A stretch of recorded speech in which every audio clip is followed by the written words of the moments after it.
6 weeks into a fuel crisis, 6 weeks of families watching petrol prices rip their budgets apart. And one of Australia's last 2 refineries just went up in flames. The Geelong Refinery in Victoria, 72 years of operation without a single major fire. 72 years. And it picks this moment to burn. What a convenient time. What a coincidence. You know what else is a coincidence? Since the year 2000, 6 of Australia's 8 refineries have shut down. 6 out of 8 gone. And then 6 weeks into an oil crisis, one of the 2 we have left catches fire. What a coincidence. But if you think this is just bad luck, just some freak accident, I need you to keep watching. Because what I'm about to lay out looks a lot less like an accident and a lot more like a 20-year-long national suicide. Let's rewind. The year 2000, Australia had 8 working refineries. 8.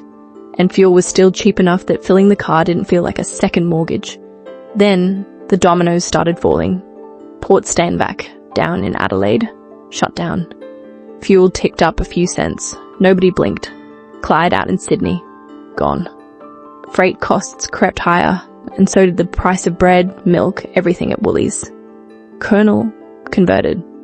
Power bills jumped again. 6 refineries wiped off the map in 20 years, and every time one went dark, the squeeze on your household budget ratcheted one notch tighter.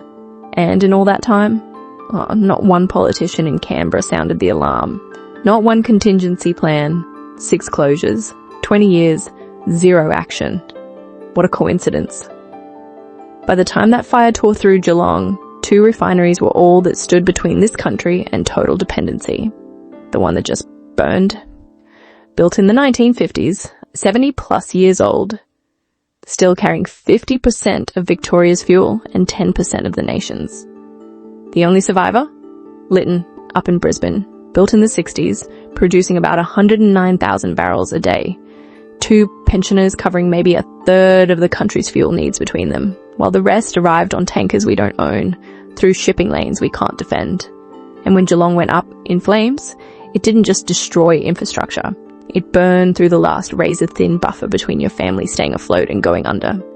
Fuel supply collapses, freight explodes, groceries follow. And if you're one of the millions white-knuckling a variable rate mortgage, that fire wasn't some distant industrial accident. It was a match landing on the fuse already running to your letterbox. Now, people online are asking what Canberra won't touch. Was this sabotage? A deliberate attack on our fuel supply? The official answer? Mechanical failure. But here's what should keep you up tonight. Even if that's the whole truth. Even if it was nothing more than a rusty valve giving out on a 70-year-old machine. That answer is scarier than any conspiracy. It means our entire national fuel supply was one bad day from collapse, and nobody in power lifted a finger to prevent it. So, naturally, the internet did what the internet does best. Within hours, my feed was wall-to-wall tinfoil. Some reckoned it was a directed energy weapon Sidra sounded up a church adieu, fired from God knows where, like we're living inside a Marvel movie. Others swore they spotted military aircraft out of Darwin flying low right before the blast. A few went full accelerationist, you know the type. They believe the fastest way to fix society is to collapse society faster. And my personal favourite? This was all a false flag to force us into electric vehicles. Yeah. Apparently Big EV torched a refinery in Geelong to sell you a Tesla. What a coincidence, right? Look, I get it. When the people in charge have spent 20 years letting your country's fuel infrastructure rot, your brain starts connecting dots that might not be there. That's human. But here's where it gets properly uncomfortable. Because the government didn't just deny the conspiracies, they sprinted to the microphone. Fire Rescue Victoria, Albanese himself, all tripping over each other to deliver the Occam's razor response. The simplest answer? The Moga's alkylation unit suffered a mechanical failure. An aging seal gave way. Hydrocarbon vapor leaked out. Something sparked. And that was that. No drones, no lasers, no shadowy saboteurs. Just rust. And they said it like that should comfort us. Relax, everyone. Nobody attacked us. Our critical national infrastructure just fell apart on its own. You reckon that's reassuring? A single mechanical failure. One unit. One 70-year-old refinery. and half of Victoria's fuel supply gone overnight. So forget the conspiracies. The official truth just confirmed something worse. This system has zero margin, zero redundancy, zero room to breathe. And right now, every litre of diesel on the highway, every drop of jet fuel in the sky, all of it funnels through one remaining refinery, Lytton, Brisbane, built in the 1960s. So the question isn't who attacked Geelong. It's what on earth is protecting Lytton? The answer, a chain link fence. Rusted, sagging in places. That's your first line of national defence. Picture this. Lytton Refinery, the last refinery standing on Australian soil, the single point of failure between your family filling up the car and a nationwide collapse, sits on the banks of the Brisbane River. Ships dock there constantly. Foreign flagged vessels with crews from God knows where, walking on and off site with about as much scrutiny as you get entering a Bunnings on a Saturday morning. And patrolling this critical national infrastructure. Private security contractors, blokes in polyester uniforms with walkie-talkies clipped to their belts. Unarmed, untrained for anything beyond asking someone to show their lanyard. Paul Blart, mall cops guarding the last artery pumping fuel into a nation of 26 million people. On the other side of that rusty fence. We're not talking about bored teenagers with bolt cutters. ASIO's own annual threat assessment names espionage and sabotage against critical energy infrastructure as a principal security concern. Right here, on home soil, trained foreign intelligence operatives who've spent decades infiltrating infrastructure networks across Southeast Asia. Accelerationist cells who actively want societal collapse because they believe something better rises from the ashes. Eco-extremist groups who've already publicly targeted fossil fuel infrastructure across Europe. These are people who train in the dark, who study site vulnerabilities for months, who carry cutters that part-rusted chain link with one clean squeeze. A single metallic snap. Then nothing but a gap wide enough to step through. And they'd walk straight into Dave, 43, bad knees, torch in one hand, two-way radio in the other. Oi mate, you got a pass? This is a comedy sketch. Except nobody's laughing, because if someone steps through that gap, your petrol price isn't going up 20 cents. Your entire supply chain stops. Cold, trucks idle, hospitals ration, shelves empty. I know what you're already thinking. Okay, Sarah, worst case, someone tries something, security radios the cops, the cavalry rocks up. Right? That's the logical safety net sitting in the back of your mind. Yeah, about that. Right now, as we're having this conversation, police across every major Australian city are drowning. You've got activist groups permanently camped outside Penny Wong's electorate office, tying up officers day after day just to keep the peace. You've got machete attacks in city centres, broad daylight, random targets, blokes swinging blades on the same streets you walk down to grab your morning flat white.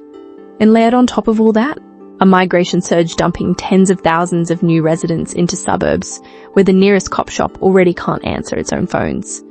Your local cops aren't sitting around playing solitaire. They are sprinting from knife crime to protest to domestic call-out, running on fumes, barely keeping the streets you live on from tipping into chaos. On the left, sirens, blue and red lights bouncing off shop fronts. A constable pinning down a guy with a machete while 3 more jobs stack up on the radio. Backup's 40 minutes out, because there is no backup. On the right, silence. Dead, eerie silence. The Lytton Refinery at 2 a.m, floodlights humming over rusted chain link fence. One unarmed bloke in a high-vis vest scrolling his phone inside a portable cabin. That's the picture. That is the last refinery this nation has. Your mortgage payments, your fuel, your kids' school run, your food supply chain. All of it sitting behind a fence a teenager could climb with a pair of bolt cutters and bad intentions. So when the worst happens, when someone actually breaches that fence, and your gut says dial 0 was over 0, you'll get hold music, and a queue, and a dispatcher already triaging 3 stabbings and a protest that just turned ugly. Now tell those already shattered police forces to somehow conjure a 24/7 armed anti-terror perimeter around an industrial complex. Mate, you might as well ask them to colonize Mars by Thursday. every conventional safety net this country has. Cops, private guards, physical barriers. Every single one has a hole you could drive a road train through. We are naked out here, completely, utterly exposed. But I pulled up a map last night, and I measured the distance from the nearest army barracks to that refinery gate. 30 minutes drive, 1 infantry platoon. 30 minutes. Let me paint you a picture. Same fence, same dead of night, same stretch of rusted chain link wrapped around Australia's last functioning refinery. But this time it's different. Our intruder creeps forward, bolt cutters in hand, hoodie pulled low, same playbook as before. Fingers close around the first link of wire, and the world changes. A searchlight cracks the darkness open like a sledgehammer through plate glass. White, blinding, pinning him flat against that fence like a specimen under a microscope. He squints up, and what's staring back at him through the glare? The cold green glow of tactical night vision goggles. 3 pairs, then 5, then a full infantry platoon materializing from the scrub, like they'd been there all along. Because they had. Then comes the sound, a rifle bolt racking home. Car chunk. If you've heard it once, you never unhear it. It's the shortest sentence in any language. It means you are done. Canberra Barracks, home base for some of the most highly trained infantry soldiers on this continent, sits less than 30 minutes from Lytton's front gate. That's closer than most Aussies live to the nearest emergency room. And when you rotate a fully armed infantry platoon onto that perimeter, the game changes overnight. You're not dealing with Paul Blart anymore. You're dealing with the Australian infantry. Soldiers trained to hold ground, trained to neutralize threats, trained for exactly this, defending critical national assets when every other line has already collapsed. No more rusty wire. No more unarmed guard fumbling for a walkie-talkie that connects to nobody. No more praying Queensland police can spare a patrol car between machete calls and protest crowd control. You get thermal imaging, night vision sweeps, rotating watch shifts, rules of engagement, and the kind of physical presence that makes the math brutally simple for anyone thinking about cutting that fence. You will not get through. This solution exists. It's real. It's legal. It's been sitting right there this entire time. A 25-minute drive down the Gateway motorway. So, you'd think, right? 1 refinery already in ashes. Fuel reserves measured in weeks. The survival infrastructure of 26 million people dangling by a thread. Surely, someone in Canberra picked up the phone. Yeah, you'd think. What we got instead was a dashboard. Prime Minister Albanese, facing a burning refinery and a nation down to its last fuel processing facility, announced the government would hold its Stage 2 of the fuel crisis protocol. Stage 2. You know what that means? Monitoring, reports, conference calls. He could have picked up the phone and had boots on the ground at Lytton within hours. He didn't. Instead, his government assembled an international diplomatic delegation.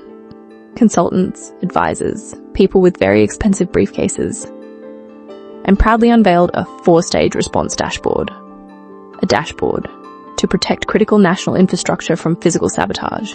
Somewhere in Canberra, in an air-conditioned office about 3,000 kilometres from Lytton, a team of very well-paid advisors sat around a polished conference table.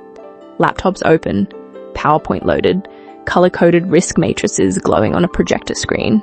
And they genuinely believed, or pretended to, that this was a sufficient answer to the kind of threat that just incinerated an entire refinery for 13 hours straight. Meanwhile, 30 minutes down the road from Lytton, that infantry platoon at Inaugura, the one with thermal optics and loaded rifles, sat in barracks, trained, ready, waiting for a phone call that never came. This is what betrayal in a democracy looks like. It wears a lanyard, it carries a media release, it hides behind jargon. Phased response protocols, stakeholder engagement, diplomatic channels, and while the jargon flows, that chain link fence stays the only thing between your fuel supply and catastrophe. So I need you to sit with this. When the people you elected choose a color-coded spreadsheet over an armed perimeter, when their answer to a 13-hour inferno is a press conference and a fresh acronym. Do you feel protected? Because this is the same playbook. Your mortgage rate jumps. We're monitoring. Grocery prices spike. We have a committee. A refinery burns to the ground. Here's our dashboard. I'm done with dashboards. I want soldiers on that perimeter. And if you feel the same way, I need you to say it right now in the comments. Military deployment. Lytton. Now.